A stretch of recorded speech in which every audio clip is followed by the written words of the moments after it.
The morning my ex-husband cut the ribbon on the clinic I had quietly funded, built and legally owned the ground beneath, I was sitting in a board meeting on the 14th floor of Piedmont Medical Center, presenting a $12 million expansion proposal to 7 people who had no idea that 3 miles away, a very expensive party was about to be interrupted by a single sheet of paper. My name is Raina, and the only mistake Troy Mercer ever made was assuming that because I never raised my voice, I had nothing left to say. The morning my ex-husband cut the ribbon on the clinic I had quietly funded, built and legally owned the ground beneath, I was sitting in a board meeting on the 14th floor of Piedmont Medical Center, presenting a $12 million expansion proposal to 7 people who had no idea that 3 miles away, a very expensive party was about to be interrupted by a single sheet of paper. My name is Raina, and the only mistake Troy Mercer ever made was assuming that because I never raised my voice, I had nothing left to say. I want to be clear about something before I take you into that boardroom with me. I am not a woman who operates on emotion. I am not a woman who plans her next move while crying in a parking garage or drafting angry messages she never sends. I am 35 years old.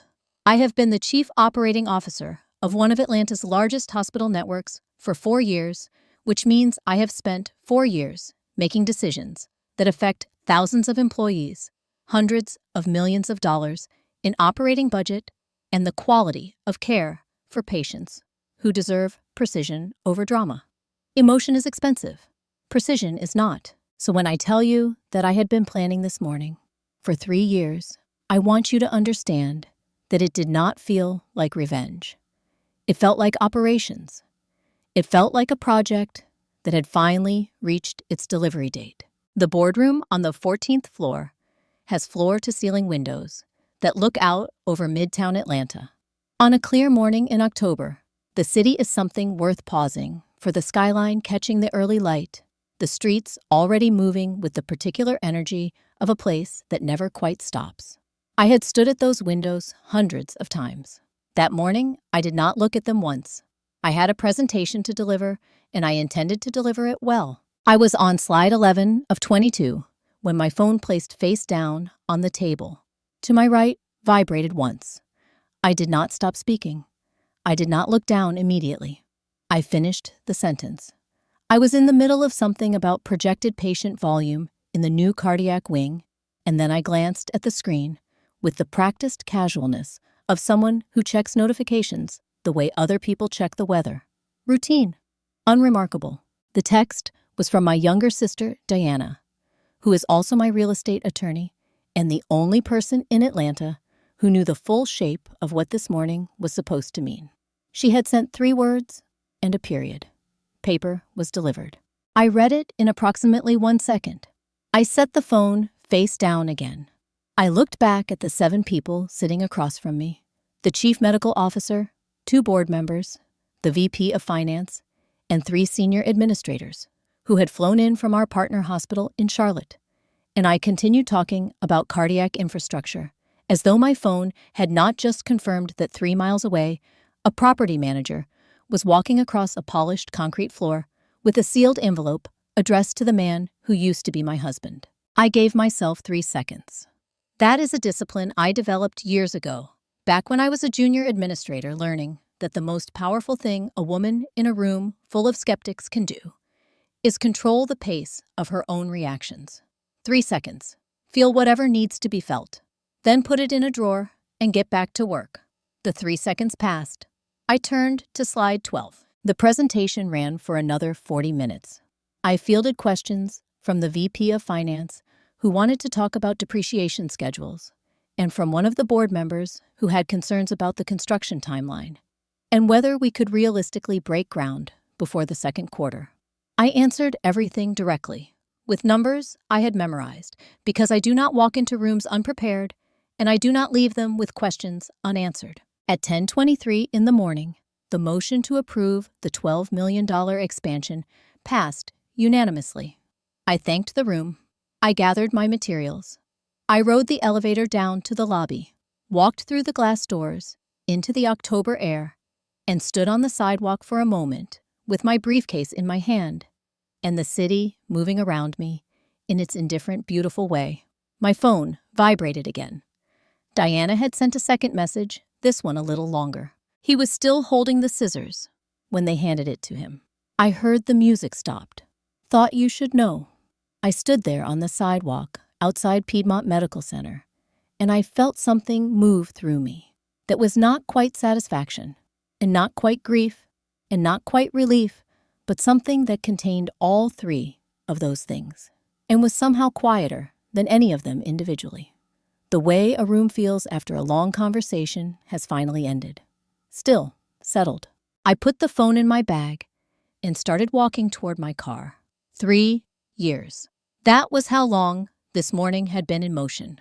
3 years of documents, of carefully structured entities, of waiting for the right sequence of events to align themselves into the particular shape that made everything legal, everything clean, everything impossible to argue with. But 3 years was not the beginning of the story.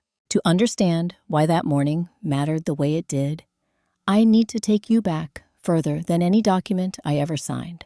Not 3 years, 7. 7 years ago, I was a different kind of tired. Not the tired I know now, the clean, earned exhaustion of someone who has worked hard and built something real. I mean the other kind. The kind that comes from spending your energy in directions that do not return anything.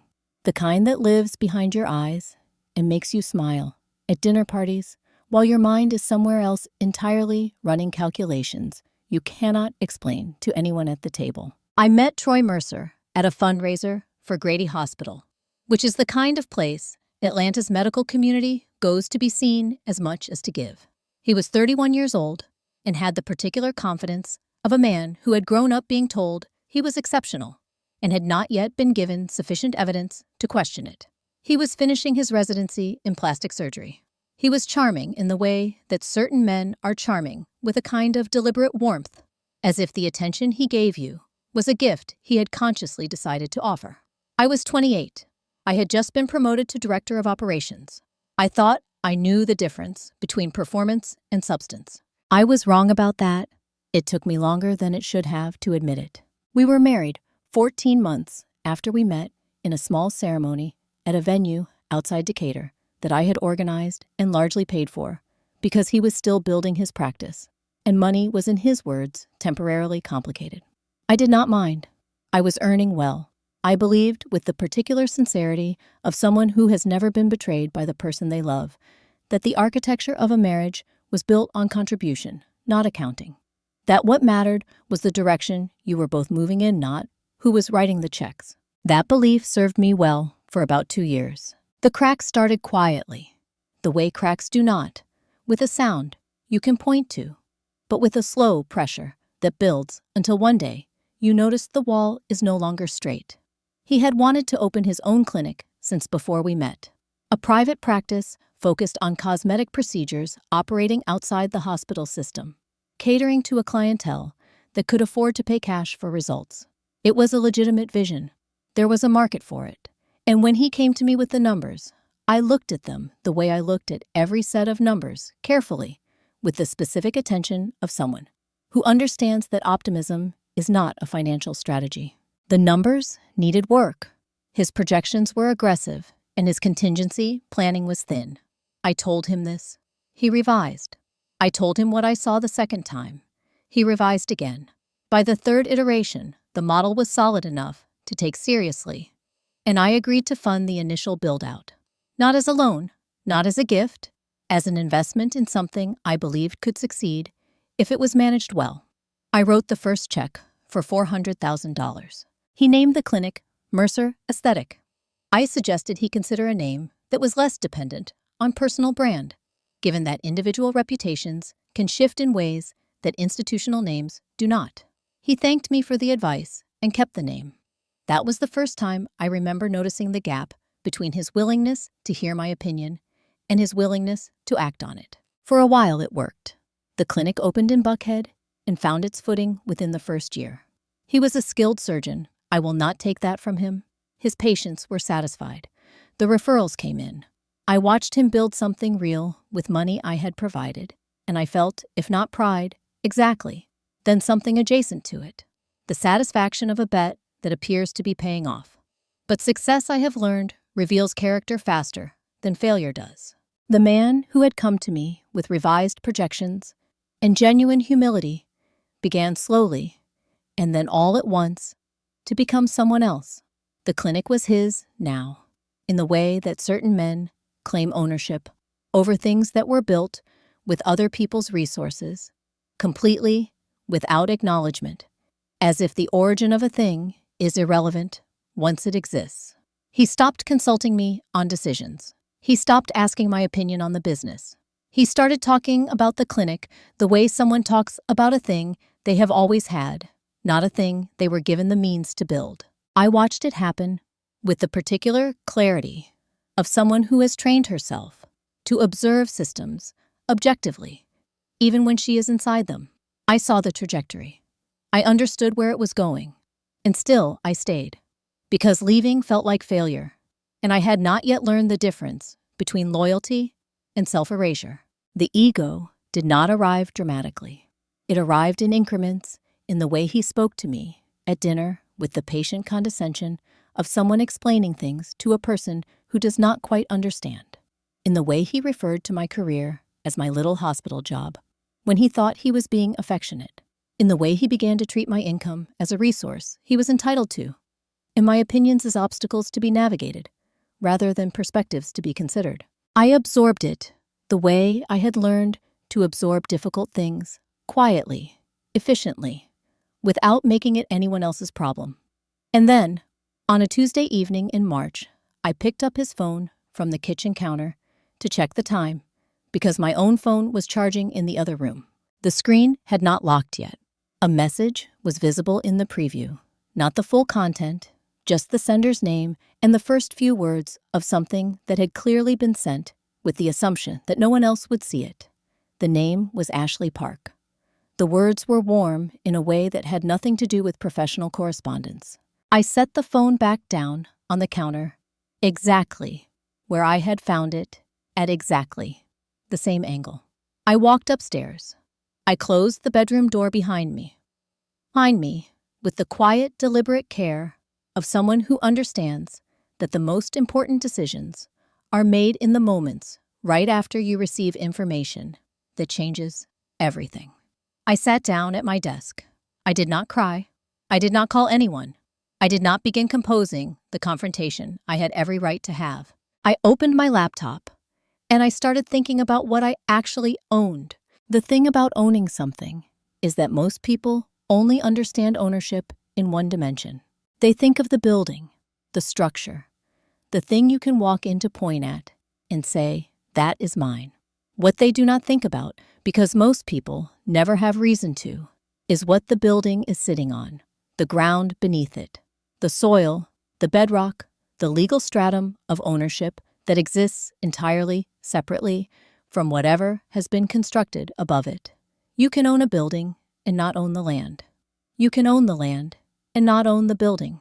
In commercial real estate, these two things are often separated deliberately for reasons that range from tax strategy to liability management to the kind of long-term planning that only makes sense to people who think in decades rather than quarters. My younger sister Diana had been explaining this to me for years. I had not been ready to listen until the night I sat down at my desk and started asking the right questions. Diana is 3 years younger than me and operates with a specific kind of intelligence that I have always respected, the kind that is less interested in being right than in being precise. She is a real estate attorney with her own practice in Midtown Atlanta, and she has spent the better part of a decade navigating the particular legal architecture of commercial property transactions in Fulton County. She does not speculate.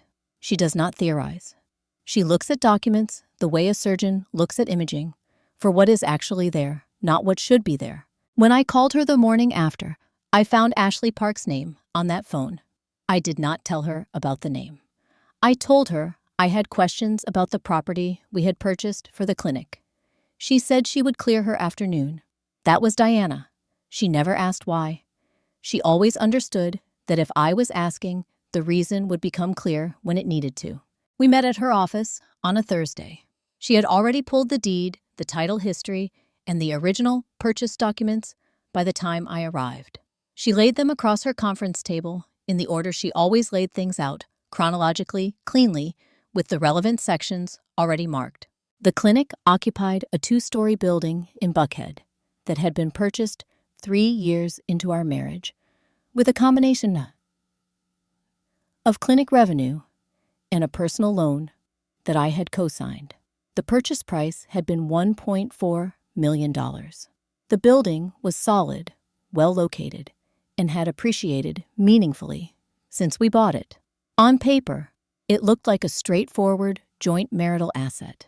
Diana pointed to something near the bottom of the deed. The land, she explained, was on a different title. It had been sold separately from the building decades earlier and had passed through several owners before ending up in a holding position with a local real estate investment group that had no particular interest in developing it. They simply held it and collected lease payments. The building sat on that land under a standard commercial ground lease arrangement, which the original buyers had accepted without fully understanding the implications, because ground leases in Georgia are not exotic instruments, but they are also not the kind of thing a buyer pays close attention to when they are focused on the structure above. The lease had 61 years remaining. Diana looked at me across the table. She said that ground lease arrangements could be acquired, that the investment group holding the land interest had in fact been quietly looking to exit their position for the past 18 months, that the asking price was considerably lower than the land's underlying value because the group's principals were aging and primarily interested in liquidity. She said she could structure the acquisition through a limited liability company that would have no visible connection to me personally. She said the transaction would be entirely legal, entirely arm's length, and entirely unremarkable from the outside, the kind of deal that happens in commercial real estate every week without anyone paying particular attention.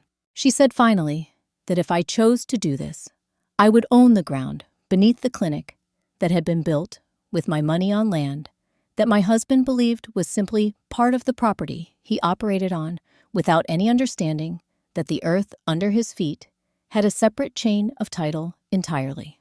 I sat with that for a long moment. I want to be clear about what I was thinking in that moment because I have asked myself many times since whether what I did was calculated cruelty or reasonable self-protection. The honest answer is that it was neither, and it was both. I was not planning a divorce. I was not building a weapon. I was a woman who had watched her financial contributions to a marriage be absorbed without acknowledgement, who had seen her name erased from decisions about things she had paid for, who had found evidence that the person she had trusted with her future was conducting a different life alongside the one she thought they shared. I was thinking about my father, Gerald, who used to say that the most important thing a person could control was the ground they stood on, not what they built, the ground itself. I told Diana to move forward. The acquisition took 11 weeks. Diana handled every document, every filing, every communication with the investment group through the LLC entity she had structured specifically for this purpose. The name on the public record was a string of letters and numbers that meant nothing to anyone who did not already know what they were looking at. Troy received no notification because there was no legal requirement to notify a building tenant when the ground lease changes hands. That was simply how the instrument worked. He never looked at the ground lease documents once in the 3 years that followed. He never asked where the lease payments were going, or whether the arrangement had changed, or whether the entity collecting them had any connection to the woman whose income had made the building possible in the first place. The LLCC cost $400 to form and 45 minutes to file. Troy never asked me about it. He never asked about most things, as long as the checking account stayed full. There is a particular kind of leverage that does not look like leverage at all. It looks like administration. It looks like the kind of routine paperwork that large institutions generate. Constantly, forms and agreements and policy updates that arrive in email inboxes. and sit in document folders and get signed at the bottoms of pages without anyone reading the full text, because everyone in a professional environment has learned to assume that standard documents contain standard language and that the people who drafted them are not paying particular attention to any individual signature on any individual page. That assumption is usually correct. 2 years before the morning, I stood on the sidewalk outside Piedmont Medical Center. With my briefcase in my hand, I initiated a policy review of the employment and contractor agreements governing every physician affiliated with the hospital network. This was not unusual. Networks of our size conduct these reviews regularly, and ours was overdue by approximately 14 months. The legal team flagged it. I approved the review.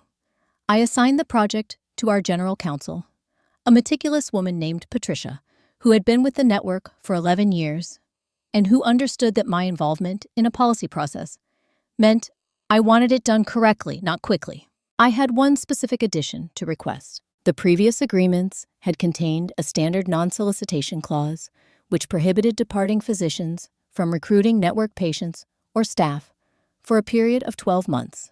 It was a common provision, but a narrow one. What I asked Patricia to add, framed as a competitive protection measure, which it was a full non-compete clause. Any physician who left the network, voluntarily or otherwise, would be prohibited from establishing or operating a competing medical practice within a 50-mile radius of our primary facilities for a period of 5 years. Patricia drafted the language. I reviewed it. It was clean, enforceable under Georgia law, and entirely consistent with what comparable networks across the country were implementing. She sent it to the legal team for final review. It came back approved. We rolled it out to the full physician roster as part of the standard agreement update cycle, which meant every doctor affiliated with the network received the same document, signed the same pages, and returned their executed copies to the same administrative office. Troy was one of 217 physicians who received the updated agreement. He was not singled out. His name was on a list, alphabetically, between 2 other doctors he had probably never spoken to. The packet arrived in his network inbox like every other administrative communication, flagged as requiring signature and return within 30 business days. I knew when I drafted the additional clause that his clinic in Buckhead was located 4.3 miles from our main campus. I knew this because I had co-signed the building purchase, and because I had reviewed the property documents with Diana, and because I had at that point been thinking carefully about the geography of this situation for over a year. 4.3 miles sits well within a 50-mile radius. There was no ambiguity about that. What I did not know, what I could not have known with certainty at that stage, was whether any of this would ever matter. I was not planning a specific outcome. I was building options. I was doing what I had trained myself to do when I understood that a situation was moving in a direction I could not fully control. I was creating instruments, legal documented, defensible instruments that would be available to me if and when I needed them. The signing meeting took place on a Thursday afternoon in the 3rd floor conference room of our administrative building. Patricia had scheduled a group session for the physicians who had not yet returned their executed agreements, which was standard practice for stragglers. Troy had let the deadline pass twice, which was consistent with his general approach to administrative tasks that he considered beneath his attention. He arrived 7 minutes late. He sat down at the far end of the table. Patricia walked him through the document at the pace she used for these sessions. Professional, efficient, not rushed. She pointed to the relevant sections. She summarized the key provisions. She asked if he had questions. He did not have questions. He flipped through the pages with the impatient efficiency of a man who had already decided he was going to sign and was simply performing the ritual of review for the benefit of the room. I watched him move through page 1, then page 2, then skip directly to the signature block at the back of the document, bypassing the remaining 14 pages that contained, among other things, the specific geographic parameters and duration of the non-compete provision. I was seated across the table, reviewing a separate set of documents, in the way that COOs are sometimes present at administrative meetings without being the focus of them. I had a reason to be there. I always had a reason to be there. That was the point. He clicked his pen. He signed his name. He slid the document across to Patricia, thanked her in the tone of someone conferring a favor, and stood up to leave. He looked at me briefly as he gathered his things. The look of a man who has grown accustomed to treating his wife's workplace as an extension of his own convenience, who does not feel the need to acknowledge the specific context of an encounter, because context is something other people track. I looked back at him with the expressions he had been practicing for 2 years. By that point, neutral, present, entirely unrevealing. After he left, I sent Diana a message with the address of the clinic and the relevant clause number. She responded within 4 minutes. 4.3 miles. Confirmed. You want me to document this? I typed back, yes. File it with the others. He signed it on a Thursday afternoon without reading past page 2. I watched him do it from across the conference room table, and I said nothing. The conference room at Hendricks & Associates smelled like recycled air and expensive coffee, which is the scent of most rooms where money changes hands, under the pretense of civility. I arrived 12 minutes early. I always arrive early to meetings that matter, because the person who is already seated when others walk in controls the room before a single word is spoken. My attorney, a sharp, silver-haired woman named Caroline, who had been handling high-asset divorces in Atlanta for 23 years, was already there when I arrived, reviewing her notes with the focused calm of someone who had seen every version of this particular kind of meeting and was not surprised by any of them. We did not discuss strategy. We had discussed strategy thoroughly over 3 separate meetings in the previous 2 weeks. There was nothing left to plan. There was only execution. Troy arrived 20 minutes late. He did not arrive alone. I had known he would bring her. It was the kind of move that announces itself in advance, the desire to demonstrate, in the most visible possible way, that the future has already been arranged, that the person across the table is not a loss, but an exchange, that the new chapter is already written, and the only remaining task is to close out the old one. It was theater, and like most theater, it revealed more about the performer than about the audience. Ashley Park was 29 years old and had the particular poise of someone who has been told repeatedly and recently that she is winning. She was dressed carefully, not expensively, but carefully in the way of someone who understands that the impression she was making in this room had a specific purpose. She sat down next to Troy with the composed confidence of a woman who believed she was watching the final act of someone else's story. I looked at her once with the neutral assessment I gave to any new variable entering a situation I was managing. She was not what I had expected, and she was exactly what I had expected. And neither of those things changed anything about what was going to happen in the next 2 hours. Troy did not make eye contact with me when he sat down. He arranged his jacket, placed his phone on the table, face up, a territorial gesture, or perhaps simply habit, and opened with the tone of a man who had rehearsed this moment and was pleased with his preparation. He wanted the building, not the ground lease. He had no idea about the ground lease. He wanted the building, by which he meant the clinic, by which he meant the thing he had built with my money that he had long since reclassified in his own mind as his. He presented this as a reasonable request, framed in the language of continuity and fairness. The clinic was his livelihood. Disrupting it would harm his patients. He needed stability to support his new family. He also wanted the investment portfolio I had maintained for the previous 4 years, citing it as a marital asset accumulated during the period of our marriage. Caroline began to respond. I placed my hand briefly on her arm, which was the signal we had agreed on. I said I was willing to discuss the building. Troy blinked. I saw the recalibration happen behind his eyes, the slight adjustment of someone who had prepared for resistance and received something else. He looked at Ashley, who gave him a small, encouraging nod, and then looked back at me with the expression of a man deciding whether an unexpected concession is a gift or a trap. He decided it was a gift. This is the thing about people who have spent years taking things from someone without pushback. They eventually mistake the absence of resistance for the absence of capacity. They stop believing the person across from them is capable of strategy because strategy requires planning. And planning requires the kind of long-range thinking that the person they have been underestimating has been doing quietly, without announcement for years. Troy had mistaken my stillness for surrender for so long that he could no longer see it for what it actually was. We went through the assets methodically. The building, I agreed to. The investment portfolio, I agreed to a portion. The vehicle he had been driving, which I had purchased 3 years ago, I agreed to that as well. Each concession landed with a particular effect on his posture. He sat straighter. He spoke more confidently. He began to address me with the magnanimous tone of someone who is winning a negotiation they expected to be difficult and is now feeling generous about their victory. At one point, he said something about hoping I would be comfortable in a smaller space. Caroline's pen stopped moving on her legal pad. She did not look up.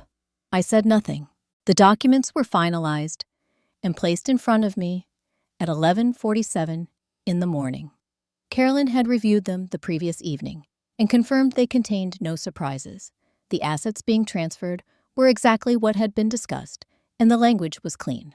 What the documents did not contain, because there was no reason for them to, was any reference to a ground lease held by an anonymous LLC or a non-compete clause that would make the building legally unusable for its current purpose within 60 days, or an original investment document bearing my signature that would become relevant in a proceeding I had not yet initiated. I signed where indicated. Troy took the executed copies and held them in a way that reminded me of someone holding a trophy before they have found a shelf to put it on. He said something to Ashley, low and satisfied, and she smiled in the way of someone whose role in a scene has just been confirmed. They left together. His attorney followed. The room emptied until it was just Caroline and me, in the recycled air, in the cooling coffee. Caroline looked at me for a moment with the particular expression of a person who suspects they have only been told part of a story. I gathered my bag, straightened my jacket, and stood up. He walked out of that conference room believing he had won. I walked out knowing I had already won 3 years ago. My house is quieter than most people expect when they visit for the first time. They expect the home of a COO to look a certain way, formal, curated, the kind of space that performs success for guests, rather than simply existing for the person who lives in it. What they find instead is a 3-bedroom Craftsman in Cascade Heights with original hardwood floors and too many books and a kitchen table that has seen more strategy sessions than dinner parties. I have lived there for 6 years. It is the first property I ever purchased entirely in my own name, without a cosigner, without a partner, without anyone's opinion about what it should look like. Troy had never liked it. He thought it was too modest for what he called our profile. I had kept it anyway. When I pulled into the driveway at 1:43 in the afternoon, Diana's car was already there. She had a key. She had always had a key. In 32 years of being sisters, there had never been a version of my life that did not include her having unrestricted access to whatever space I occupied, and I did not expect that to change. I found her in the dining room, which had become, over the course of the past 18 months, something closer to a war room than a place for eating. She had cleared the table before I arrived, the books I kept stacked at one end, the mail I perpetually ignored at the other, and replaced them with 2 neat rows of documents, organized in the particular system she used when she wanted to be able to find anything within 30 seconds without asking me where I had put it. She looked up when I walked in. She studied my face for a moment with the specific attention of someone who has known you long enough to read what you are not saying. She said, "How did he look when he left?" I set my bag on the chair by the door. I said he looked like a man who had just won something. She nodded slowly in the way that means good and turned back to the table. I went to my home office, to the closet, to the back shelf, where I keep the things that do not need to be accessible, but do need to be retrievable. The safe was a standard floor model, nothing dramatic, the kind of thing a person installs when they have learned that paper documents are more vulnerable than people assume, and that the gap between having evidence and being able to produce it is sometimes the difference between a legal claim and a legal argument. I entered the combination. I took out a folder. Inside was the original signed copy of the investment agreement from 7 years ago, the document that recorded my $400,000 contribution to the initial build-out of Mercer Aesthetic, bearing my signature as the primary investor and Troy's signature as the recipient of the funds. His attorney during the divorce proceedings had reviewed a summary of our financials. He had not requested this document because he did not know it existed, because Troy had removed my name from the clinic's operational records 2 years into our marriage and had apparently assumed that the original paperwork had been filed somewhere inaccessible or lost in the administrative shuffle of a busy practice. He had assumed wrong.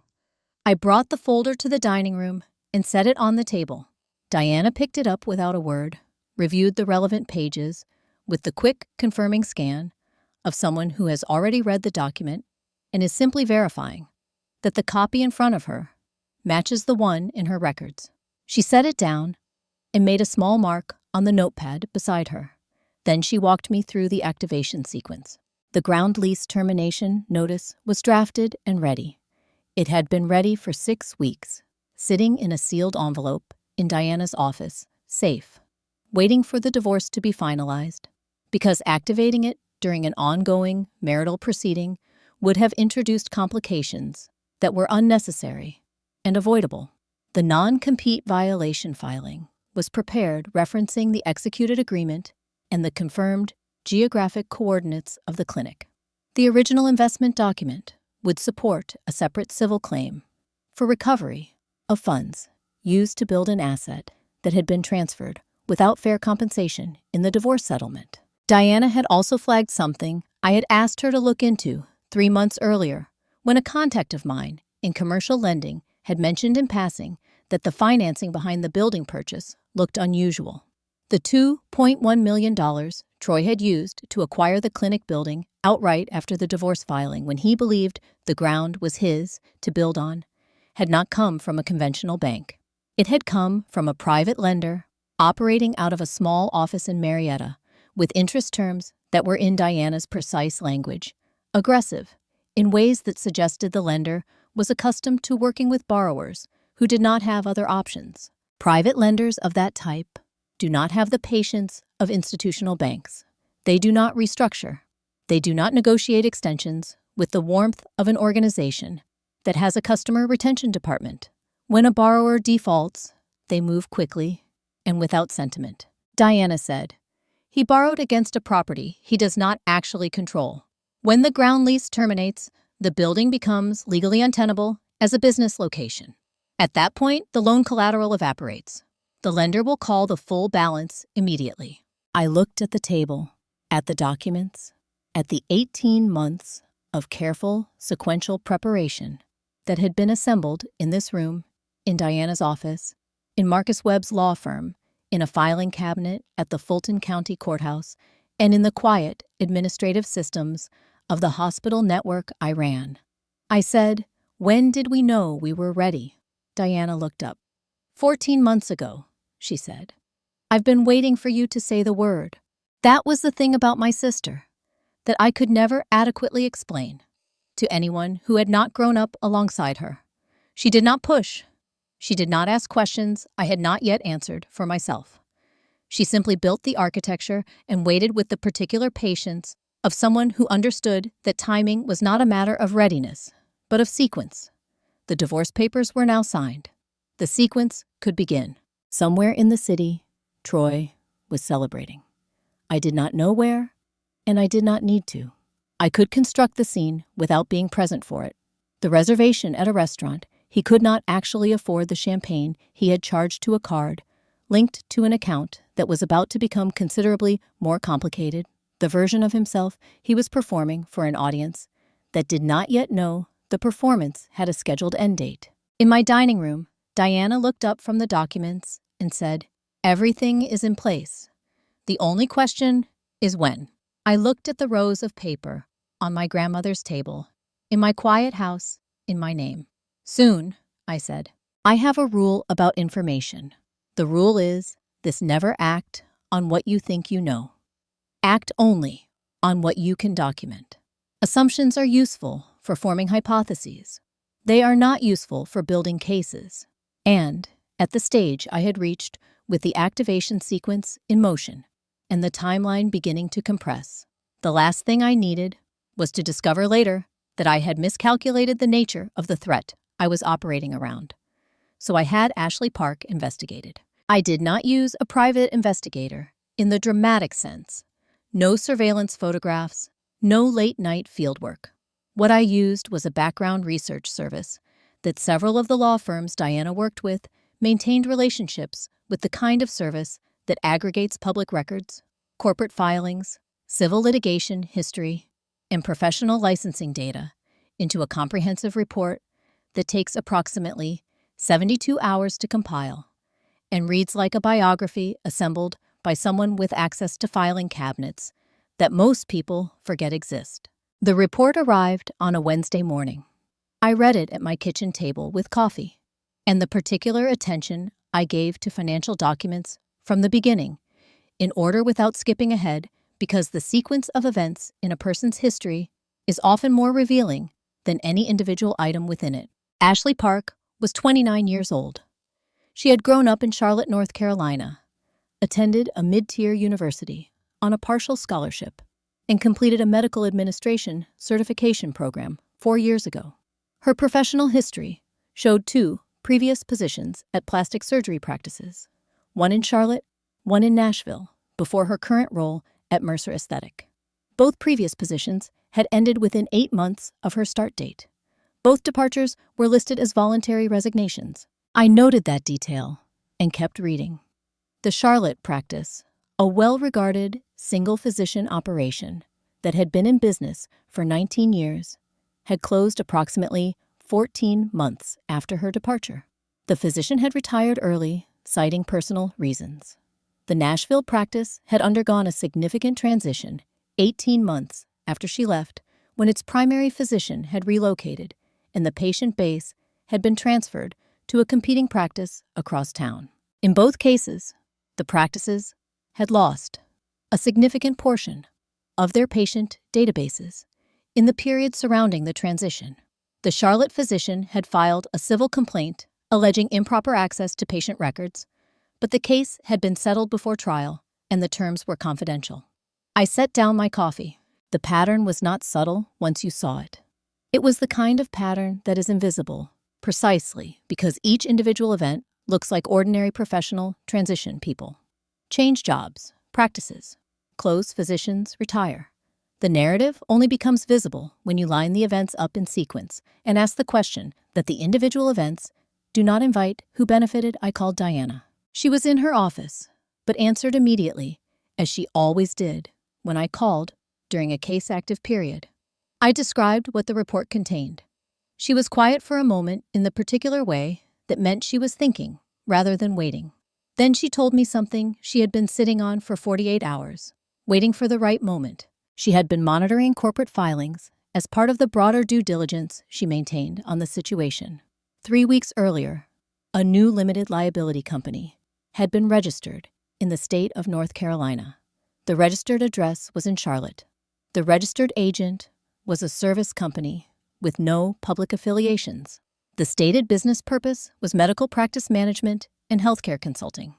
The company had been registered 11 days after our divorce was finalized. The filing was in Ashley Park's name. I sat with that for a long moment. What it told me was not a surprise. Exactly. I had suspected, from the moment I reviewed her professional history, that Troy was not the end of her plan, but the means of it. What it clarified was the specific asset she was after. A plastic surgery practice in Buckhead, if it operated successfully for even 2 or 3 years, would accumulate a patient list of significant value, high-income Atlanta residents who had already demonstrated willingness to pay cash for elective procedures and who, if properly cultivated, represented a recurring revenue stream that could anchor a new practice, wherever that list was transplanted. Patient data. That was what she wanted. Not Troy, not the building, not the life. The list. And the HIPAA implications of that were, as Diana said when I explained my thinking, considerable. If Ashley Park intended to copy the clinic's patient database and transfer it to her Charlotte entity, she would be committing a federal violation under the Health Insurance Portability and Accountability Act, which carried both civil and criminal penalties, and which critically implicated every physician associated with the practice, including the physician of record, including Troy. I had not originally planned to involve the HIPAA regulatory framework in the sequence. The ground lease termination and the non-compete violation had always been sufficient to accomplish what needed to be accomplished. But sufficiency and thoroughness are different standards, and I had not come this far by settling for sufficient. I told Diana to add it to the file. She said she would need to coordinate with Marcus Webb, a senior partner at a firm that handled regulatory compliance for several of our network's affiliated practices, a man with 20 years of experience in healthcare law who did not waste words and did not make promises he could not keep to structure the filing correctly. I said to go ahead. I hung up the phone and looked out my kitchen window at the backyard where the October light was doing what October light does in Atlanta, arriving at an angle that makes ordinary things look briefly significant. Troy had spent 4 months believing he had found something real, a person who saw him clearly, who supported his vision, who made him feel like the version of himself he had always wanted to be, without the inconvenience of a partner, who knew the difference between that version and the actual one. He had not found love. He had found a blueprint. And I had just decided to add one more layer to mine. When a physician leaves a hospital network, there is a process. It is not a dramatic process. It does not announce itself. It is simply a sequence of administrative steps that exist because large healthcare organizations have learned through expensive experience that the period between a physician's notice of departure and their final day of affiliation is a period of elevated institutional vulnerability. Credentials need to be updated. System access needs to be revoked on a specific timeline. Patient continuity needs to be documented. And the data the patient records, the clinical notes, the billing histories, needs to be confirmed as intact and appropriately secured before the departing physician's access is terminated. We called it offboarding. Every network did. It was standard. When Troy submitted his notice of departure, a formality at that point, since the divorce, had made his continued affiliation functionally awkward for everyone. I submitted a request to our IT security department to conduct a standard departure audit. I routed the request through the normal channels with the normal language, using the normal authorization that accompanied every physician exit of this type. There was nothing unusual about the request. There was nothing that would have caused anyone who processed it to look twice. The audit was assigned to a senior analyst named Jerome, who had been with our network's IT security team for 8 years, and who operated with the particular thoroughness of someone who takes seriously the idea that his work matters, even when no one is watching. Jerome ran departure audits the way I ran board meetings, methodically, completely, without assuming that the absence of obvious problems meant the absence of actual ones. His preliminary report came back 11 days after the audit was initiated. I read it alone in my office on a Tuesday evening when the floor was mostly empty and the building had the specific quiet of a place that has discharged its official business for the day, but has not yet gone dark. The report was 41 pages, formatted in the dense, precise language of technical documentation. I read all 41 pages.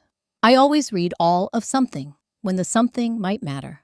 On pages 17 through 23, Jerome had documented a series of data access events that had occurred over a 19-day period during the middle of Troy's notice window. The events showed systematic access to the clinic's patient management system, not through the network's primary infrastructure, but through a secondary access pathway that physicians used for remote login during off hours. The access had occurred primarily between 11 at night and 2 in the morning, which was outside normal clinical workflow patterns. The records accessed were not random. They were filtered, sorted by procedure type, by appointment frequency, by patient zip code, by annual spending. Someone had pulled a highly specific subset of the clinic's patient database and had exported it in a format compatible with third-party practice management software. 2,400 records. Jerome had flagged the activity as anomalous in his report.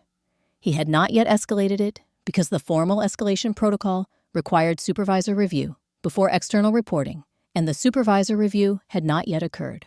The report was sitting in his queue, waiting. I called Diana that evening.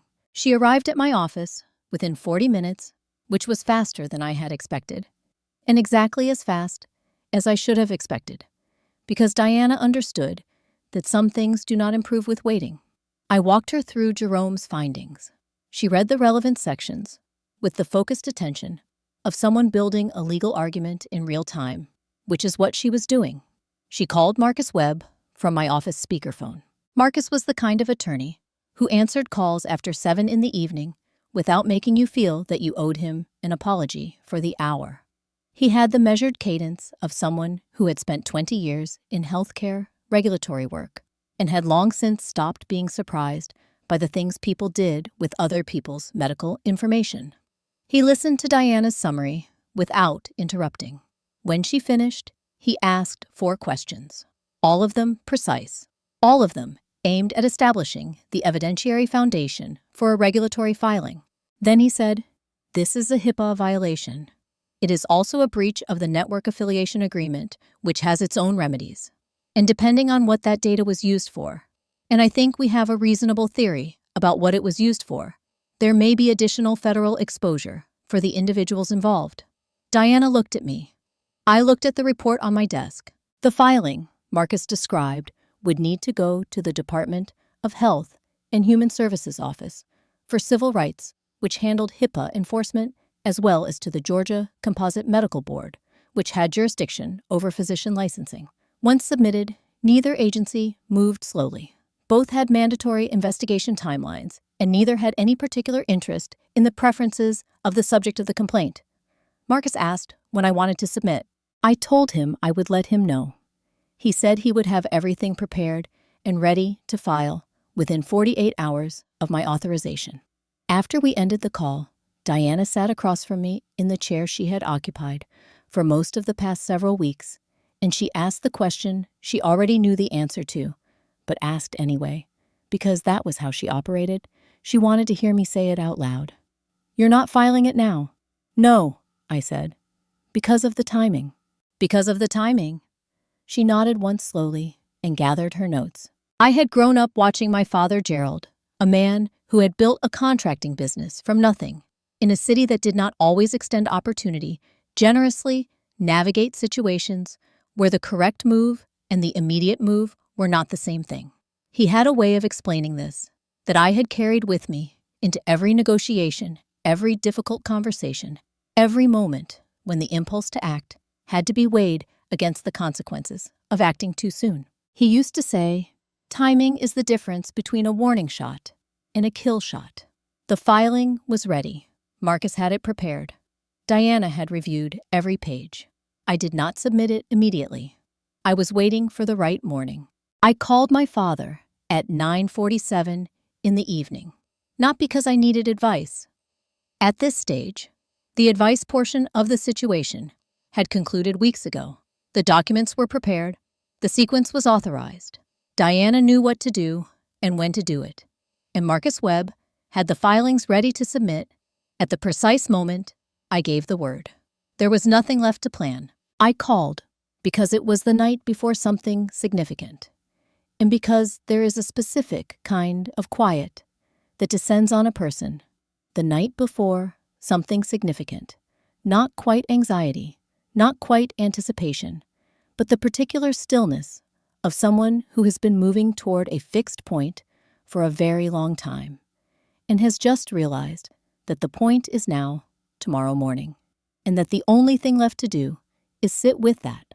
When I sit with something difficult, I call my father. Gerald Caldwell is 68 years old and lives in the house in Vine City, where he raised Diana and me after our mother passed, a 3-bedroom brick home that he has repainted twice and repaired continuously and refused to leave, despite every argument we have made over the years about square footage and neighborhood amenities and the length of the drive to the nearest hospital. He built his contracting business out of that house, running estimates at the kitchen table and answering calls on a landline he still has, because he says a landline never drops in the middle of a negotiation. He has a particular relationship with the concept of things being exactly what they appear to be, which is part of why I have always trusted his read on situations where appearances are the primary currency. He picked up on the second ring. He said my name the way he always says it, not as a greeting exactly, but as a confirmation. Raina. As if he is checking that the person on the other end of the line is actually there, actually present, actually okay. I said I was okay. He said he knew. He asked how I was sleeping. I told him the truth, which was that I had not been sleeping particularly well for about 6 months, and that tonight was likely to be the last night of that particular difficulty, one way or another. He was quiet for a moment, not the quiet of someone who does not know what to say, but the quiet of someone who is making space for me to say more if I needed to, for the conversation to find its own level without being directed there. I told him about the morning, not the details. Gerald did not need the details, and I had learned long ago that giving him more information than he required was not a form of respect, but a form of noise. I told him that something I had been working toward for a long time was going to resolve itself tomorrow, and that I was sitting in my house the night before trying to figure out what I was actually feeling about it. He thought about that. He asked me if I remembered the summer. He had a contract dispute with a supplier, a man who had been providing materials to his business for 6 years, and who had, over the course of the 7th year, begun substituting lower-grade components while billing for premium ones, and counting on Gerald being too busy to notice the difference. Gerald had noticed. He had documented everything, and then he had sat on it for 4 months, which was the period of time he needed to find an alternative supplier, retrain his team, and restructure the contracts with his 3 largest clients so that the transition would be seamless rather than disruptive. When he was ready, he had terminated the relationship in a single certified letter. No confrontation, no dramatic phone call, just a letter, a final reconciled invoice, and a forwarding address for the return of any materials currently on site. The supplier had called 3 times in the following week. Gerald had not answered. I remembered that summer. I had been 17. I had watched my father go through that process with the contained patience of someone who understood that the most important part of responding to a betrayal is not the response itself, but the preparation that precedes it. I had not fully understood it then. I understood it now in a way that reached somewhere underneath the professional framework I had built around it. Gerald said, I told you then, and I'll tell you now. You don't burn the field. You just stop watering it. I sat with that in the dark of my living room, with the television off, and the street outside quiet, and the October air coming through the window I had left cracked, because I had always slept better with a little cold in the room. And then what? I asked. And then you go build something else, he said, as if it were simple, as if the difficulty of it were not in the knowing, but in the doing, and the doing was simply a matter of deciding. We talked for another 20 minutes about things that had nothing to do with Troy or the clinic or the documents, sitting in Marcus Webb's office. He told me about a renovation project he was consulting on in East Point, a community center that had been sitting half-finished for 3 years because the funding had stalled. He had found a way to restart the project through a grant he had written himself, which was not technically within his job description as a retired contractor, but which he had done anyway because someone needed to, and he happened to know how. He told me about Diana's dog, who had apparently eaten something in the backyard and was making Diana's life difficult in the specific way that only a medium-sized dog with poor judgment can. He made me laugh twice. which I had not done in a week. Before we hung up, he said, "You're going to be fine, Raina. You have always been fine. You just needed to stop spending your energy on someone who was taking it without saying thank you." I said goodnight. He said to call him tomorrow when it was done. I hung up the phone and looked at the ceiling for a long time. The house was quiet around me. The same quiet it had always been, the honest, uncomplicated quiet of a space that was entirely mine, that no one else's preferences had shaped, that asked nothing of me except to exist in it and rest. For the first time in months, I was not thinking about Troy. I was not thinking about the documents or the timeline or the sequence of events that was going to begin in approximately 11 hours. I was thinking about what I wanted to build next. I fell asleep before 11 o'clock. It was the best sleep I had gotten since February. The morning broke clear over Atlanta, the way October mornings sometimes do. In this city, cool and sharp, with the kind of light that makes everything look more intentional than it is. 3 miles apart, 2 people got dressed. I want to tell you about both of them. At the clinic in Buckhead, the day had already been in motion since 7 in the morning. The event coordinator, a woman hired at considerable expense for the occasion, had arrived at 6:45 to oversee the setup of the outdoor reception area. White folding chairs had been arranged in precise rows facing the entrance. A podium had been positioned to the left of the glass front doors, where the afternoon light would catch the building's facade at an angle that photographed well. The florist had delivered arrangements in ivory and gold. The champagne was chilling. The press credentials had been confirmed: 2 local television affiliates, a correspondent from Atlanta Business Chronicle, and a lifestyle publication whose coverage the event coordinator had described as essential for the demographic they were trying to reach. 200 guests had confirmed attendance. Inside the building, the man at the center of all of it was standing in front of the full-length mirror in what he had designated as his private office, adjusting the lapels of a suit he had purchased specifically for this occasion. He looked exactly like a man who believed he had arrived. The clinic was real. The building was his. The woman who had funded his first step was gone, and the woman standing in the doorway behind him was the evidence that the next chapter had already begun. He caught Ashley's eye in the mirror. She smiled. He straightened his jacket one more time. He did not look at his phone. He did not check the lease documents. He did not think about the ground beneath the building he was standing in, because why would he? The ground was just the ground. Across the city in Cascade Heights, I was in my kitchen at 7:15, drinking coffee and reading through the board meeting agenda one final time. Not because I needed to. I had the presentation memorized, had run through the numbers twice the previous week, and knew every question the VP of Finance was likely to ask before he asked it. I read through it because preparation is not a function of uncertainty. It is a function of respect for the people in the room, for the material, and for the standard I hold myself to, regardless of what else is happening in my life on any given morning. I was wearing the Navy suit. Not because of any symbolic intention, I want to be clear about that. It was simply the suit that was most appropriate for the meeting, and that I had pressed the previous evening, and which had nothing whatsoever to do with anything occurring 3 miles away. I was not dressing for an occasion I would not be attending. I was dressing for the one I was.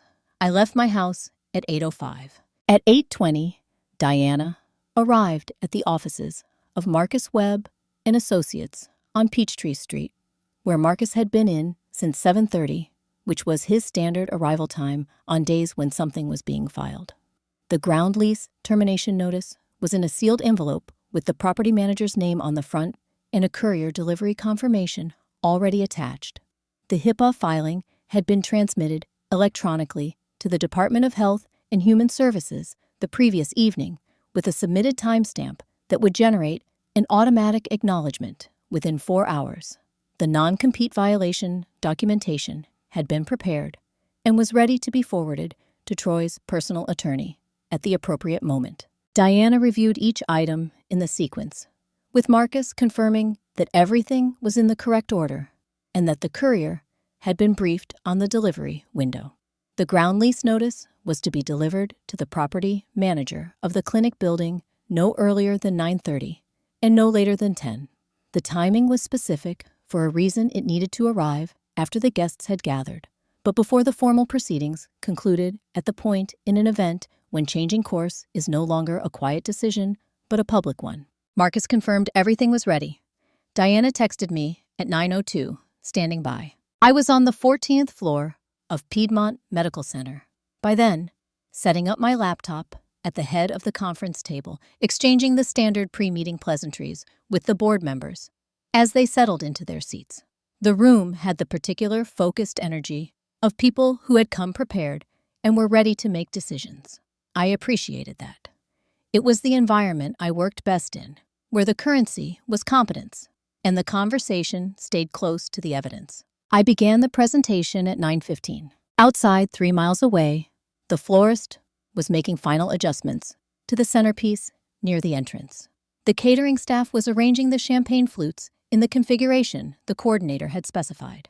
The television crew was setting up their camera position. The guests were beginning to arrive, dressed for an occasion that had been described to them as the opening of a state-of-the-art cosmetic surgery practice by one of Atlanta's most promising physicians. I was on slide 7 when my phone vibrated on the table beside me. I finished the sentence I was in the middle of. Then I glanced at the screen. At 9:47 in the morning, Diana sent me a single text. "Everything is ready. Your call." I looked at it for 2 seconds. I set the phone face down. I picked it up again. I typed 2 words. "Do it." I put the phone down, looked up at the 7 people waiting for me to continue, and turned to slide 8. I was not there. I want to be clear about that. Everything I'm about to tell you came to me afterward through Diana, who had a contact at the event, who provided a detailed account, and through the footage that one of the local television crews had captured and which circulated online for several days before being quietly removed at someone's request. I pieced the sequence together from those sources with the particular attention I give to reconstructing events I was not present for carefully, without embellishment, trying to understand exactly what happened in the order that it happened. This is what I know. The ceremony began at 10 o'clock, which was 15 minutes behind schedule, because one of the television crews had needed additional time to position their equipment, and the event coordinator had made the judgment call to delay rather than proceed without full press coverage. Troy had agreed to the delay without visible frustration, which suggested he was in a generous mood, the mood of a man who has been anticipating something for long enough that a 15-minute adjustment feels like a minor inconvenience rather than a disruption. The guests had assembled in the rows of white chairs facing the clinic entrance. 200 people, give or take, representing the professional and social network that Troy had been cultivating in Atlanta for the previous 8 years. Colleagues, referral sources, patients, he considered loyal people. He had met at events and added to lists and invited here specifically to witness this moment. The television cameras were positioned to capture the facade of the building, the gathered crowd, and the podium where he would speak. The ribbon was ivory. It had been chosen to match the floral arrangements. He spoke for 11 minutes. I know this because the footage runs 11 minutes and 23 seconds before the moment that ended the ceremony, and the speech occupies most of that runtime. What he said in those 11 minutes was, by most accounts, a confident and well-delivered account of his professional journey, his training, his philosophy, his vision for what the practice would become. He thanked people by name. He made a joke that landed well enough to generate genuine laughter from the front rows. He spoke about his commitment to his patients with the fluency of someone who had rehearsed the sentiment often enough that it had begun to feel spontaneous. He did not mention me. I had not expected him to. Near the end of the speech, he acknowledged the future. He talked about building something that would last, a practice defined by excellence, by integrity, by the kind of reputation that compounds over time, the way good work always does. He gestured toward the building behind him as he said this, and several of the guests turned to look at it, and the cameras captured the clean lines of the facade in the morning light. He concluded to applause. The event coordinator stepped forward to manage the ribbon-cutting portion of the ceremony. She handed him a pair of oversized ceremonial scissors, the kind used at these events, specifically because they photograph well and convey a sense of occasion that regular scissors do not. He accepted them with the comfort of a man who had imagined this moment many times. He positioned himself in front of the ribbon, which had been stretched between two brass stanchions on either side of the entrance. Ashley stood to his left. Several guests had moved forward to stand closer for the photographs. The cameras were rolling. He raised the scissors. I am told that the courier arrived at 9:53, which means that while Troy was midway through his speech, a man in a standard delivery uniform was walking through the side entrance of the building asking a staff member for the property manager. The staff member, absorbed in the event, preparations pointed him toward a back office without particular attention. The courier found the property manager, a methodical man in his 50s named Robert, who had managed commercial properties in Buckhead for 18 years, at his desk, reviewing the weekend maintenance schedule. Robert signed for the envelope. He opened it. He read the document inside, which was 3 pages, clearly formatted, and which identified itself in the header as a notice of ground lease termination, pursuant to Section 14B of the ground lease agreement dated 3 years prior. The notice stated that the lease was being terminated due to breach of the use restriction clause effective upon personal delivery to the property manager, which had just occurred. Robert read it twice. He was a methodical man. He did not panic. He picked up the document, walked out of his office, and moved through the building toward the entrance where the sound of applause indicated that the speech had just concluded. He emerged through the side door of the building at the precise moment that Troy raised the ceremonial scissors above the ribbon. Robert crossed the small distance between them with the unhurried steps of a professional who understood that what he was about to do was not an act of drama, but a matter of procedure. He stopped beside Troy. He waited for one beat, the instinctive pause of a person who recognizes that interrupting a public moment requires a specific kind of gravity. And then he placed his hand gently on Troy's shoulder. The cameras were still rolling. The scissors were still in his hand. While the scissors were still in Troy's hand, 3 miles away, I was on page 14 of a $12 million proposal. Page 14 was the section on projected patient volume for the new cardiac wing, the part of the presentation that required the most careful handling because it was where optimistic assumptions and defensible numbers needed to coexist without either undermining the other.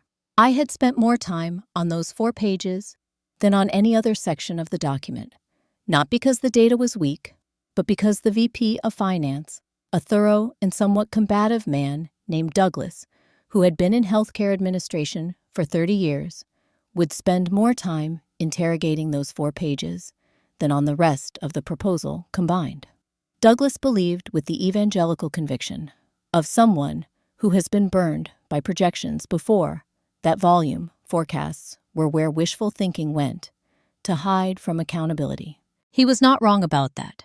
He was just not going to find any wishful thinking in mine. I had been speaking for 42 minutes by the time I reached page 14. The room had the particular quality of engaged attention, people leaning slightly forward, pens, moving the occasional question that indicated genuine interest rather than procedural participation. I had presented to this board 7 times in the previous 4 years, and I understood their individual rhythms well enough to calibrate the pace of the material to the pace of their thinking. That was not a skill that could be prepared in a single session. It was accumulated over time through the particular work of showing up consistently and paying attention to how people process information when the stakes are real. My phone was face down on the table, to my right exactly where I had placed it when I began. At 10:09, it vibrated. I was mid-sentence. Something about the referral pipeline from the orthopedic practices we had brought into the network the previous year and how that pipeline would translate into cardiac consultations under the new model. I finished the sentence. I finished the following sentence. Then I picked up the phone with the same natural, unhurried motion I used when I needed to check the time. During a meeting, the motion of someone for whom checking a device is a routine and unremarkable act. Diana had sent 2 messages, 7 seconds apart. The first said, "Robert has the notice. Troy has the scissors." About 30 seconds. The second said, "It's done." I read both messages in approximately 4 seconds. I set the phone face down. I looked at the slide in front of me, a clean graph showing 3-year volume projections, with confidence intervals that I had constructed myself, using the network's historical intake data. And I felt something move through me that was not triumph and not relief and not the cold satisfaction I had been expecting. It was quieter than all of those things. It was the specific, uncomplicated quiet of something that has been in motion for a long time, finally coming to rest at the position it was always moving toward. The same quality of stillness you feel when you put down something heavy that you have been carrying for so long, you stopped noticing the weight. I looked up. Douglas had a question about the confidence intervals. I answered it. I answered the 3 questions that followed it. I walked through the remaining 8 pages of the proposal with the same attention I had given the first 14, because the work deserved the same quality of presence at the end that it had received at the beginning, and because the 7 people in that room had given their morning to this conversation and were owed my full attention for the duration of it, regardless of what was happening in any other room in the city. The deliberation took 9 minutes. This was shorter than average for a proposal of this scale, which told me that the preparation had done its job, that the questions had been answered before they were asked, that the numbers had been built carefully enough that the board did not need to spend significant time probing for weaknesses, because the weaknesses were not there to find. At 10:23 in the morning, Douglas moved to approve the $12 million cardiac wing expansion. The motion was seconded immediately. It passed unanimously. I thanked the room. I gathered my materials with the same economy of motion I always used, laptop closed documents, stacked portfolio zipped, and exchanged the brief professional pleasantries that mark the end of a successful meeting. I shook hands. I confirmed that the follow-up documentation would be distributed within 48 hours. I walked to the elevator. In the elevator alone, I let myself take one full breath. Not a dramatic breath. Not the breath of someone releasing years of tension in a single exhale. Just a breath, the ordinary necessary kind that the body takes when it has been asked to perform at capacity for an extended period and has finally been given permission to simply exist for a moment. The doors opened on the lobby. I walked out into the October air. My phone showed 2 additional messages from Diana sent in the previous 20 minutes, both of them brief and factual in the way she communicated when she wanted me to have information without being asked to process it in real time. I read them in the order they had arrived. Then I stood on the sidewalk for a moment, looking at nothing in particular, letting the city move around me in its ordinary way. The motion had passed at 10:23 in the morning. 3 miles away, I later learned the catering staff had just started packing up the food. The first thing Troy did when Robert handed him the document was laugh. Not a genuine laugh, the kind that comes from finding something funny, but the short, dismissive sound that certain people produce when they encounter information that conflicts with their understanding of how things are supposed to work, and their first instinct is to reject it rather than engage with it. He took the document. He looked at the header. He said something to the effect that there had been a mistake, that this was clearly intended for someone else, that Robert should check his records before interrupting a public event with paperwork that did not apply. Robert, who had managed commercial properties in Buckhead for 18 years and had seen several versions of this particular response, waited without comment while Troy finished speaking. Then he explained quietly and without drama that the document had been delivered correctly, that the ground lease in question was the one attached to the building they were currently standing in, and that the notice had been executed under Section 14B by the LLC that held the land interest. Troy asked Who held the land interest? Robert told him the name of the LLC. I am told that Troy stared at Robert for approximately 4 seconds before something in his expression changed. Not dramatically, not with the visible collapse of a man receiving devastating news in a film, but with the specific, subtle shift of a person who has just understood something they did not understand a moment ago, and who is now rapidly restructuring their model of the situation they are standing in. He dismissed the guests. Not formally, he did not return to the podium and explain what had happened. He simply stopped engaging with the people around him, which was its own kind of dismissal. The event coordinator stepped in and began guiding people toward the exit with the professional grace of someone accustomed to managing the gap between what an event was supposed to be and what it had become. The television crews packed their equipment. The guests moved toward the parking area in the murmuring clusters that form when something has ended differently than expected and no one is quite sure what to say. The champagne remained in its ice buckets untouched. Troy's attorney was a man he had retained 6 months earlier, a general practice lawyer who handled contract work and had limited experience in healthcare regulatory matters, which was, it turned out, precisely the kind of experience the morning required. Troy reached him by phone at 11:40.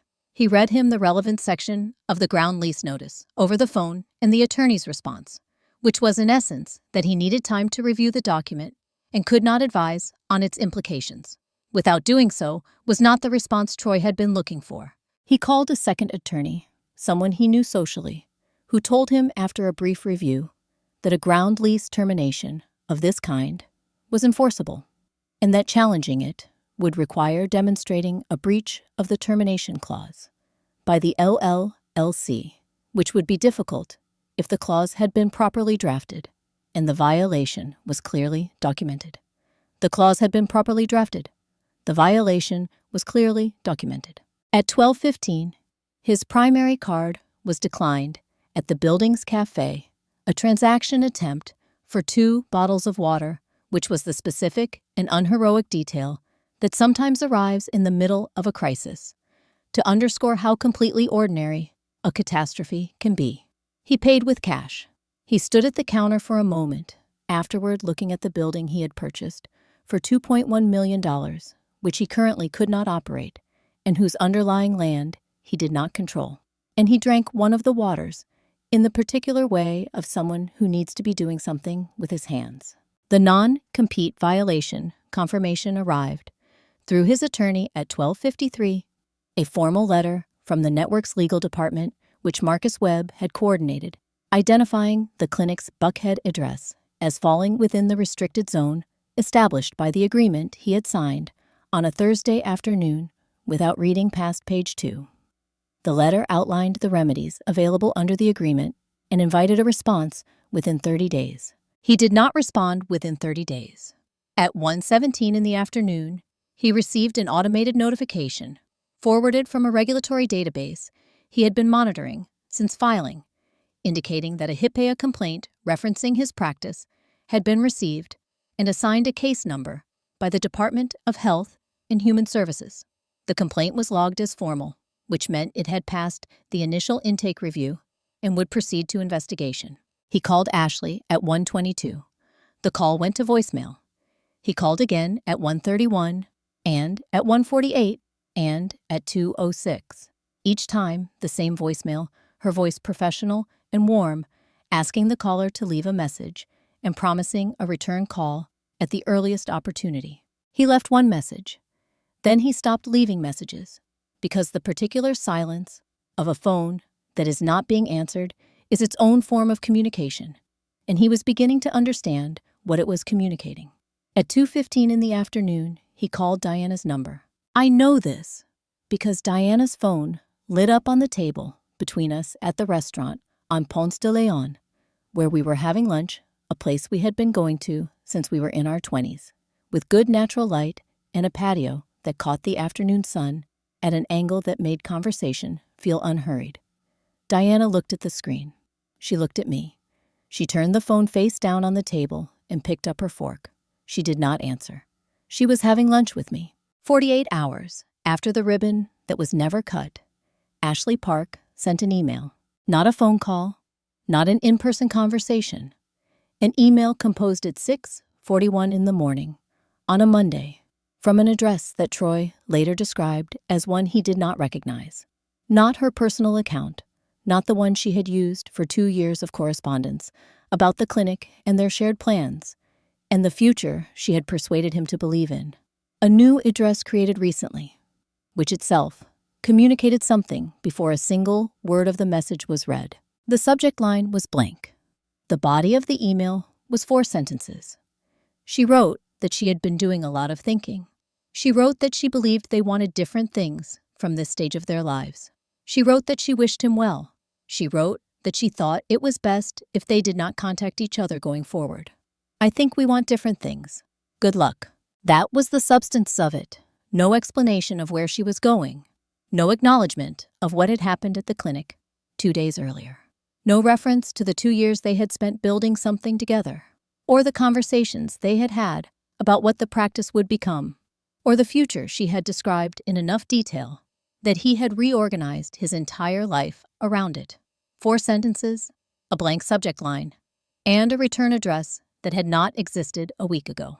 I learned about the email from Diana, who had maintained a passive monitoring arrangement on the clinic's administrative systems as part of the ongoing legal work, a standard practice in cases where regulatory proceedings were active and document preservation was relevant.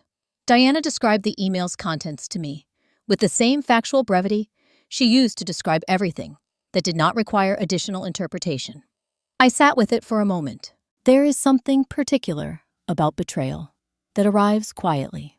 The dramatic betrayals, the ones announced with raised voices and slammed doors, and scenes that witnesses remember and retell, carry their own closure within them.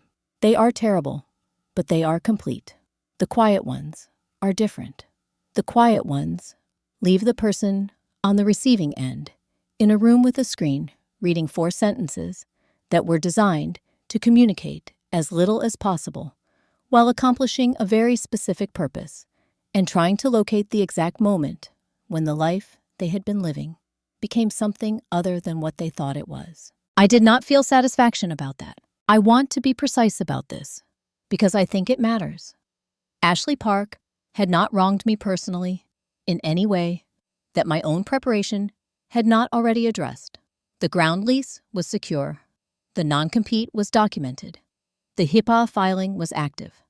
Everything that needed to be protected had been protected through instruments I had built, through work I had done, through the patient application of the particular skills I had spent 15 years developing. Ashley's presence in the situation had been a variable I had identified and accounted for. Her exit was simply the variable resolving itself according to the pattern it had always followed. What I felt sitting with that email was something closer to a recognition. Troy had spent 2 years believing that what he had found in Ashley Park was someone who saw him clearly, who recognized the man he actually was, separate from the career he had built with my money and the marriage he had treated as a resource. He had believed that her interest in him was personal, that her investment in the clinic was emotional, that the future she described was one she genuinely wanted to inhabit with him. Diana confirmed what I had suspected 3 weeks earlier when we had first reviewed her corporate filings. The Charlotte entity, the limited liability company Ashley had registered 11 days after our divorce was finalized, had received a data transfer in the 48 hours following the grand opening. The transfer had come from an external drive. The contents of the transfer, based on the metadata Diana's contact had been able to access, were consistent with a full export of a patient management database appointment, histories, contact information, procedure records, insurance profiles. 2,400 records. The same 2,400 records that Jerome had flagged in his offboarding audit. She had not needed the clinic to succeed. She had needed it to operate long enough to accumulate the database she intended to transplant. Troy had been in her planning the vehicle for that accumulation, the credentialed physician whose name and network connections would attract the specific patient demographic she was targeting, whose practice would run long enough to build the list she needed, and who would then be left with the consequences of an enterprise she had helped construct precisely so she could extract its most valuable asset and rebuild it elsewhere. He had not been her partner. He had been her access point. Diana and I talked through the implications for approximately 20 minutes, not with any particular urgency, because the relevant filings were already in motion and the Charlotte entity's acquisition of the patient data would become part of the HIPAA investigation shortly. There was nothing left to do on our end that was not already being done. Before she left my house, Diana paused at the door and said something that she had clearly been thinking about and had decided after consideration to say out loud. She said, "She's better at this than he is." I thought about that for a moment. "Most people are," I said. I closed the door. I stood in my hallway for a moment, in the quiet of my own house, thinking about the specific arithmetic of what Troy had done 2 years ago. He had looked at the marriage he was in, at the woman across the table, at the life she had helped him build, at the stability she had provided through 7 years of consistent, unglamorous, unremarkable work, and he had decided it was not enough. He had found something that seemed more exciting, more validating, more aligned with the version of himself he preferred to inhabit. He had traded a marriage for a transaction, and now the transaction was complete. The private lender made contact on a Thursday, not through an attorney, not through a formal legal instrument, through a phone call to the clinic's main line, which was answered by the receptionist, who had been told to continue showing up until she was formally notified, otherwise because the building had not yet been legally vacated and the staff had not yet been officially released. The caller identified himself by name and asked to speak with the physician of record. He was placed on hold. He waited 40 seconds. Then Troy picked up. I know the broad shape of what followed because the receptionist later described it to a colleague at the network who mentioned it in passing to someone in our administrative office, and information in the healthcare community in Atlanta moves the way information moves in any professional community, where people have been working in proximity for years, not through formal channels, but through the quiet, continuous accumulation of observations that people share because they are human and because what had happened at that clinic was the kind of thing that generated conversation. The lender wanted his money, all of it, immediately. This was not an unreasonable position for a man who had extended $2.1 million to a borrower whose collateral had just been legally destabilized by a ground lease termination, whose practice was the subject of an active federal regulatory investigation, and whose ability to operate at the address specified in the loan agreement had been eliminated by a non-compete clause violation. The lender's position was that the conditions of the loan had been materially breached and that the full balance was callable under the terms both parties had signed. Troy did not have $2.1 million. The clinic closed formally the following week, not dramatically, not with any public announcement, but with the quiet, administrative finality of a business that has run out of the specific combination of legal standing and financial capacity required to keep its doors open. The staff was notified. The appointment calendar was suspended. The signage remained on the building for several weeks because removing it required a contractor, and that cost money, and money was at that point the resource in shortest supply. The bank that had provided the secondary financing, a conventional institution that had participated in the transaction as a junior lender behind the private money, initiated its own recall process, which moved more slowly than the private lender, but arrived at the same destination. Troy's attorneys filed a request for an emergency stay to allow time to restructure the debt. The request was denied. The student loans surfaced in the second week. I had known about them since early in our marriage. Troy had disclosed them during one of our financial conversations in the first year, framing them as manageable and something he had under control. They were $280,000 in federal graduate medical education debt that had been in an income-driven repayment plan for the previous 6 years, which meant the monthly payments had been calibrated to his income and had remained serviceable as long as he was earning. When the clinic income ceased, the repayment plan terms required renegotiation, and the renegotiation process generated its own cascade of correspondence and deadlines and documentation requirements that arrived on top of everything else. He applied to 7 hospitals. The applications were submitted over the course of 3 weeks, a reasonable geographic spread across the Atlanta metropolitan area, ranging from the large academic medical centers to the smaller community hospitals that might have had less stringent hiring timelines. Each application was complete. Each included his credentials, his board certifications, his surgical record. Each presented on paper a candidate who was technically qualified for the positions being sought. All 7 said no. The rejections were politely worded and professionally delivered, citing competitive applicant pools and current staffing levels and the specific needs of their departments at this time. None of them mentioned the HIPAA investigation. None of them mentioned the non-compete violation or the collapsed clinic or the private lender who was currently pursuing legal remedies through a Fulton County court. None of them needed to.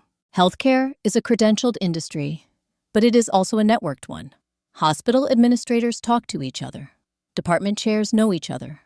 The people who make hiring decisions in the Atlanta medical community had been attending the same conferences and serving on the same committees and exchanging the same professional courtesies for decades and information about a physician whose practice had failed under circumstances that included an active federal investigation did not require a formal announcement to move through that network.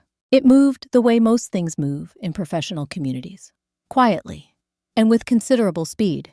I did not make calls. I did not write emails. I did not contact anyone in the hiring process at any of the 7 hospitals, nor did I instruct anyone else to do so on my behalf. What I did was continue to show up at my own office, run my own network, maintain the relationships I had spent 15 years building through the consistent and unglamorous work of being good at what I do, and treating the people around me with the straightforward respect that tends to generate goodwill over time. The goodwill was mine.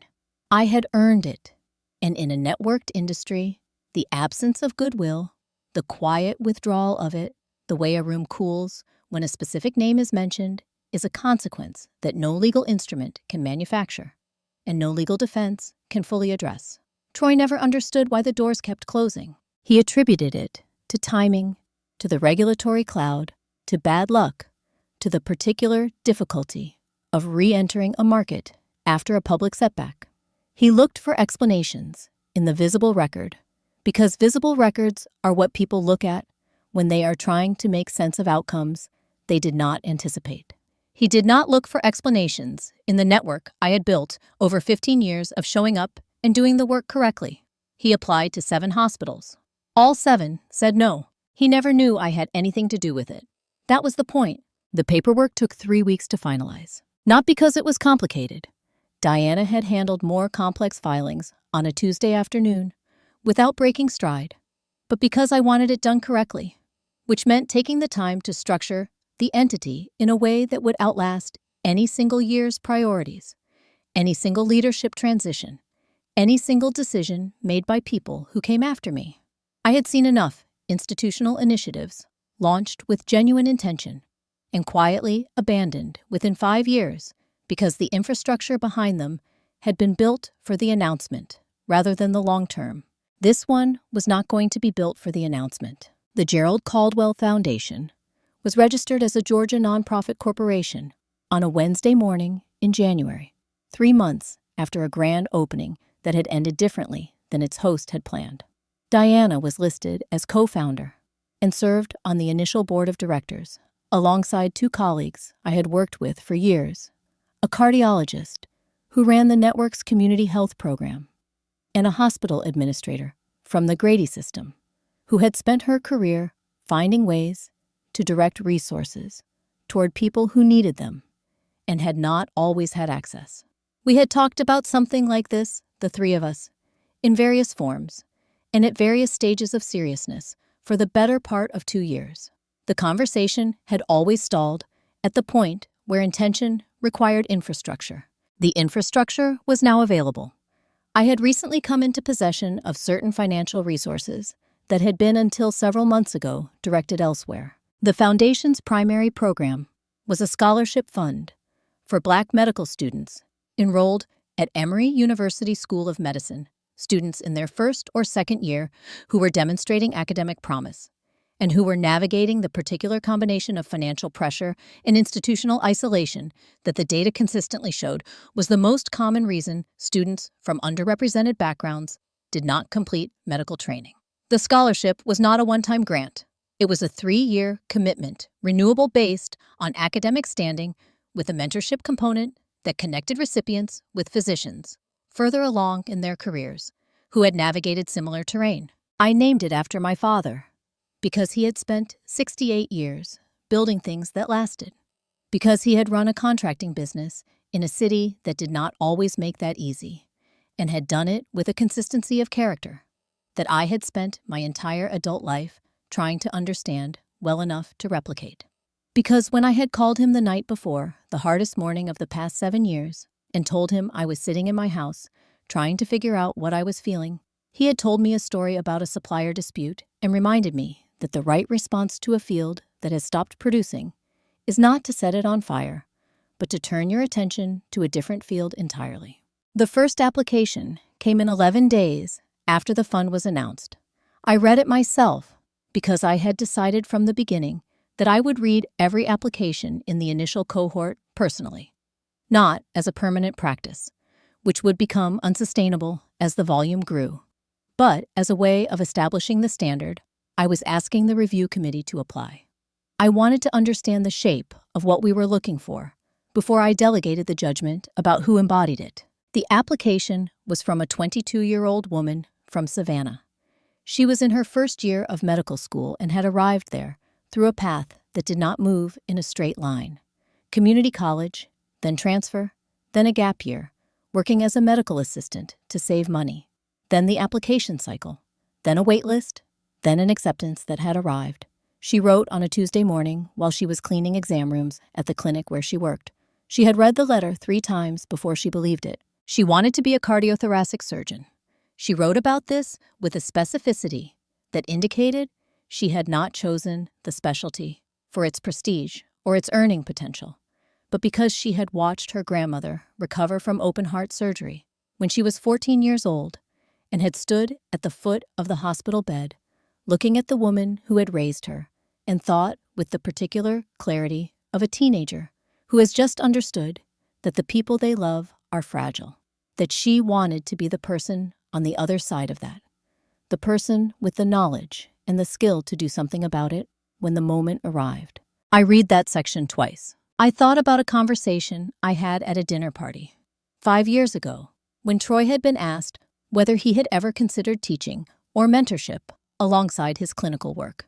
He had said, with the light, dismissive confidence of a man who believes his opinions are self-evidently correct, that he did not see the ROI in it, that his time was better spent on revenue-generating activities, that the system had mechanisms for that kind of thing, and those mechanisms did not require his personal involvement. I had not said anything at the time.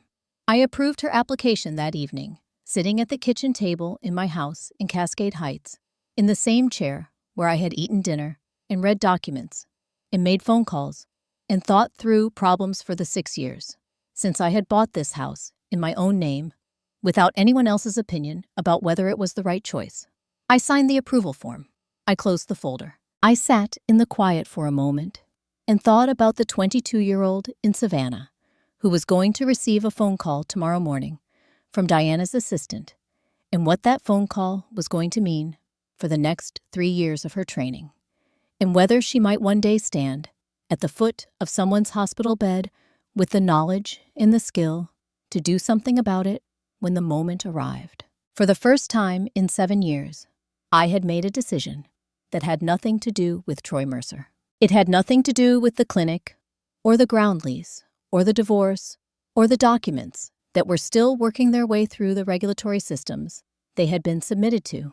It had only to do with what I believed mattered and what I had the capacity to act on, and what I wanted to leave behind when the people who came after me looked at the record of what I had done with the time and the resources I had been given.